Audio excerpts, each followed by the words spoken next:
की जो ये राय है ना, उससे मैं पूर्णतया सहमत हूँ। इसलिए मैं सहमत हूँ, मैं बता दूं कि मेरी पढ़ाई गांव में हुई है। मैं पहली क्लास से लेकर के 7वीं क्लास तक गांव में ही पढ़ता था, और हम लोगों का जो स्कूल था 10 बजे शुरू होता था और 3 बजे बंद हो जाता था, और गांव में ही पढ़ कर समझिए उस जमाने में बिना कोचिंग और ट्यूशन किए हम लोग आईएएस बन गए। देखिए एक बात समझिए, बच्चे का ध्यान, देखिए बच्चा जरा समझिए कि बच्चे का ध्यान कितने देर तक आप उसको बिल्कुल फोकस्ड रखिएगा। भाई आप उसको बहुत वो कोई मजदूर काम करने वाला नहीं है ना, वो तो सीखने के लिए गया है। जब उसका दिमाग फ्रेश रहेगा, थका हुआ नहीं रहेगा, चीजों को सीखेगा। अब उसको को लंबा खींचिएगा तो स्वाभाविक है वो थक जाएगा बच्चा, उसको रुचि नहीं रहेगी पढ़ाई में। महत्वपूर्ण क्या चीज है? अब देखिए आप 10 से 3 बोल रहे हैं ना, आप समझिए जरा 5 घंटे है। बच्चा को अगर समझिए 4 घंटे का ठीक से अगर पढ़ा दिया जाएगा ना तो काफी है। और दूसरा बहुत जगह मैं भी ये देखता हूँ कि लोग बोलते हैं कि अरे साहब शिक्षक को 5 बजे तक रखे रहिए, 9 बजे तक बुलाइए। ये तो और गलत है जी। शिक्षक, देखिए फर्क समझिए, शिक्षक कोई जो है ना वो उस तरह का सरकारी कर्मचारी नहीं है जिस सेंस में और लोग होते हैं। उनका काम क्या है? अध्यापन कराना, बच्चों को ज्ञान देना, और जब ज्ञान देना है तो उनको भी कुछ पढ़ना पड़ेगा, कुछ चीज को देखना पड़ेगा। तो वो कोई ऑफिस वाला काम नहीं करते भाई, उनको तो ज्ञान देना है। तो भाई उनके लिए तो जब 10 बजे से क्लास शुरू हुआ, 10 बजे जब क्लास में आ गए अपना आपको पढ़ाने के लिए, उसके बाद 3 बजे जब खत्म हुआ उनको घर जाने दीजिए। अब उनको बैठा कर रखिए, क्या सरकारी कर्मचारी है क्या वो? उस तरह से उनका काम जरा समझिए, वो अलग काम है, ज्ञान देना है। ये ठीक बात है कि बहुत जगह जैसे मान लें अस्पताल जाइएगा, 8 बजे अस्पताल खुलता है, मरीज दिखाने के लिए आ जाएगा, ये बहुत जरूरी है। लेकिन आप शिक्षक में इस प्रकार का टाइमिंग पर देखिए, पुराना सिस्टम है 10 बजे से 3 बजे तक होता था, और 1 से 1.5 बजे तक हम लोग आधे घंटे का टिफिन होता था। वो बहुत अच्छा था, बच्चों पर थकान भी नहीं होता था, बच्चे पढ़ते भी थे।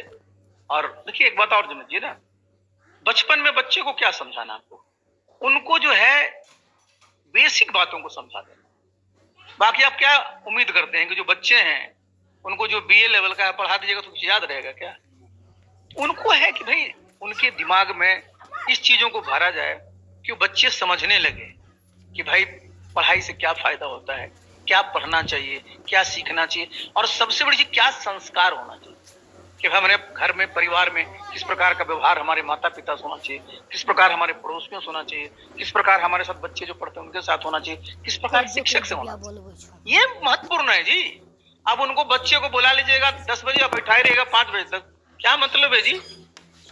शिक्षा में ना रेजिमेंटेशन नहीं होता है, गलत ध्यान। और कोई भी पदाधिकारी, हम भी पदाधिकारी रहे हैं, पदाधिकारी का निर्णय अंतिम नहीं होता है, निर्णय सरकार का होता है। तो जो भी शिक्षा में सुधार हुआ, जो बच्चों को सुविधाएं उपलब्ध कराई गई, जो आप बता रही हैं ना कि भाई उनको पोशाक दिया गया, उनको खाने की, ये तो सरकार का निर्णय है जी। लेकिन बिहार में क्या होता है ना, मैं बता रहा हूँ, ये अच्छा नहीं होता है।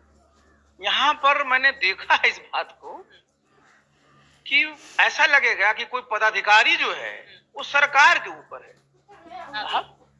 कहां से हावी होगा जी?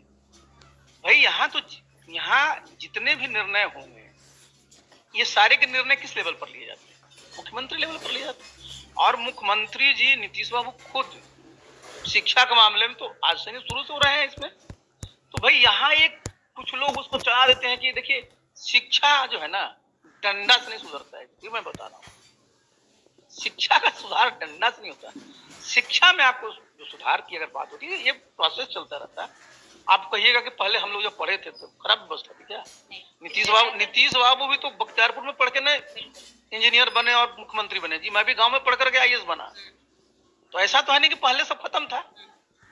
इसका मतलब सिर्फ ये मैं कह रहा हूँ कि देखिए, जब कोई भी टेक्नोलॉजी आती है, तकनीक को लाया जाना चाहिए सिस्टम को ठीक करने के लिए। लेकिन कभी भी अविश्वास के आधार पर जो है ना, आप शासन अच्छे ढंग से नहीं चला सकते। किसी भी सिस्टम में सभी लोग गलत नहीं होते हैं, सभी शिक्षक इस प्रकार के नहीं होते हैं।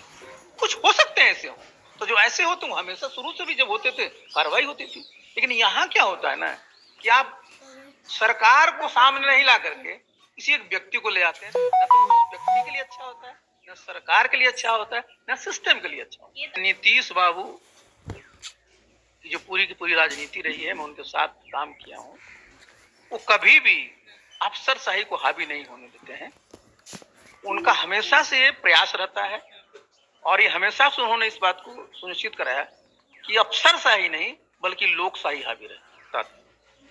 मैंने जो बयान दिया था, एक पूरा का पूरा जो डिस्कोर्स है, देखिए ये अच्छा डिस्कोर्स होना चाहिए।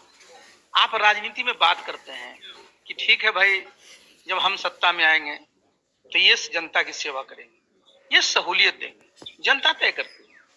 ये अगर आप किसी के डिग्री पर, किसी के खान पान पर, किसी के पहनावे पर अगर आप बोलते हैं तो पॉलिटिकल डिस्कोर्स ठीक नहीं होता। पॉलिटिकल डिस्कोर्स ऐसा रखिए जो कि जनता सेंट्रिक, समझे ना। ये पर चुनाव नहीं है, अभी चुनाव में साल भर से ज्यादा है और हम दिन भर आप देखते हैं कि हम अपना कार्यक्रम करते रहते हैं, तो जहां रहेंगे आपको पता चल